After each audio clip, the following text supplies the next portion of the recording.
Is your fasting backfiring on you? We all need a naturally occurring overnight fast from the last thing we eat at night to the next thing we eat the next day. And that's for metabolic health, it's for digestive health, cognitive health. It's something that we have naturally occurring. And some people extend this fast a bit more to like 14, 15, 16, 17 hours.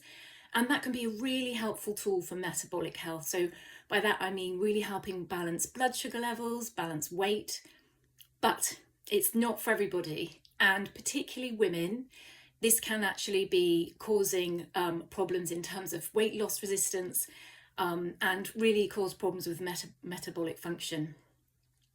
The reason for that might be you might be really stressed, you might have a history of trauma, you might be under eating calories through the day, sleeping poorly, going through hormonal changes. All of that might contribute towards you not being that well metabolically balanced and able to cope with such a long fast. And when we go into a fast, after a certain period of time, our blood sugar levels obviously descend and go down, and our bodies detect that and they start to think, right, quick, we need some energy. So what happens is the body releases cortisol, which is a stress hormone. But the clever thing about cortisol is it raises the blood sugar levels. But the problem is it can cause elevated blood sugar levels, even in the absence of food. And this can cause weight loss resistance and other metabolic issues. Also, if coupled with that, you're not eating enough calories in total for your basal metabolic rate, actually what can happen is the thyroid starts to suffer from lack of nutrition, and that will affect your metabolism as well, and you won't be able to lose weight at all, even if you barely eat anything. So I don't recommend that.